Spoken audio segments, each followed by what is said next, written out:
అక్కడి నుంచి ఎక్కడా ఆగకుండా స్ట్రెయిట్ గా బండిని ఊరు మధ్యలో ఉన్న పబ్ కి తీసుకువెళ్తారు. బయట ప్రమాదం ముంచుకొస్తుందన్న విషయం తెలియని ప్రజలు ఇక్కడ హ్యాపీగా గేమ్స్ ఆడుతూ మందు తాగుతూ ఎంజాయ్ చేస్తూ ఉంటారు. ఈ టైంలోనే మ్యాడీ అండ్ డోనా ఇంకా స్కిమిటీ ముగ్గురు రక్తంలో తడిచిపోయి రావడం చూసి సర్ప్రైజ్ అయినా అక్కడి వాళ్ళకి ఏం అర్థం కాదు. మ్యాడీ షార్ట్ అండ్ స్వీట్ గా అడవిలో ఒక జాంబీ గ్యాంగ్ తిరుగుతుందని, అది ఆల్మోస్ట్ ఇప్పటికి ఇంచుమించు ఒక 10 మందిని చంపేసింది.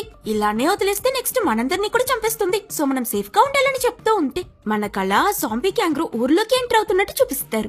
అందులోనూ అది వీళ్ళున్న వీధి లోపలికి రావడం దూరంలో నుంచి స్కిమిటీ చూసి వెంటనే పరిగెడుతూ వెళ్లి పబ్ లో ఉన్న వాళ్ళకి విషయం తెలియపరుస్తాడు. సీరియస్నెస్ అర్థం చేసుకుని అక్కడున్న వాళ్ళందరూ కలిసి లోపలికి వెళ్లి తలుపులు క్లోజ్ చేసి దానికి అడ్డుగా టేబుల్స్, చైర్స్ అని దొరికినవన్నీ తోసుకొచ్చి పెడతారు. వీళ్ళిక్కడ దాన్ని ఆపడం ఎలా అని భయంలో పిచ్చెక్కిపోతూ ఉంటే సరిగ్గా అదే సమయానికి వీళ్ళు పిలిపించిన బ్యాకప్ పోలీస్ వెహికల్ వస్తుంది. లోపల నుంచి ఒక 8-9 మంది పోలీసులు గన్లతో దిగుతారనుకుంటే వీళ్ళ ఆశలన్నీ గంగలో కలిసిపోయేలా ఒకే ఒక ముసలి పోలీస్